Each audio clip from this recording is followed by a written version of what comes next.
Thanks for joining me for another episode of Remembering Books. Today I want to talk to you about a couple books that I did get and read from the juvenile section of our library that I immensely enjoyed.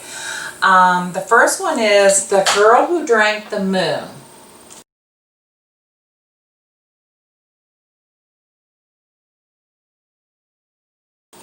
And it is by Kelly Barnhill.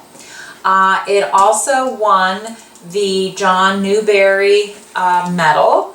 And this medal, if you see this on book, this medal is given by the Associates for Library Services to Children to the author of the most distinguished contribution to American literature for children.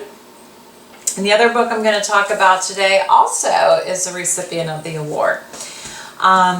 Back to this book though, it was very good. It is about a little girl named Luna. And every year the people of the protectorate leave a baby as an offering to the witch who lives in the forest. They hope this sacrifice will keep her from terrorizing their town. But the witch in the forest, Zen, is kind. She shares her home with a wise swamp monster and a perfectly tiny dragon. One year, Zan accidentally feeds a baby Moonlight instead of Starlight, filling the ordinary child with extraordinary magic. Zan decides that she must raise this girl, whom she calls Luna, as her own. As Luna's 13th birthday approaches, her magic begins to emerge with dangerous consequences. Very enjoyable book. I highly recommend this. Very enjoyable read for all ages. The second one I have to recommend for all ages too. I really enjoyed this book. This is actually based off a true story about a gorilla that is actually at the Atlanta Zoo. This book again, it won the Newbery Award. And it won it in 2013. It is written by Katherine Applegate. And this one, Ivan, is an easygoing gorilla living at the Exit 8 Big Top Mall and Video Arcade. He has grown accustomed to humans watching him through the great glass walls of his domain. He rarely misses his life in the jungle. In fact, he hardly ever thinks about it at all. Instead, Ivan thinks about TV shows he's seen and about his friend Stella, an elderly elephant, and Bob, a stray dog, who has a very keen sense of humor.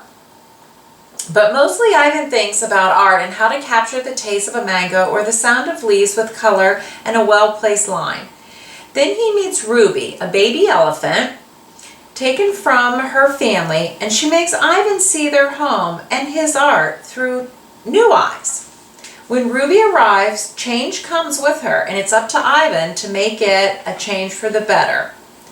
So the author, Katherine Applegate, blends humor and poignancy to create Ivan's unforgettable first-person narrative in a story of friendship, art, and hope. I really recommend this book for all ages. It's a very heartfelt book. Very good. And in 2020, Katherine Applegate, she came out with a new book, The One and Only Bob, which is a sequel to The One and Only Ivan. And this is about the dog Bob.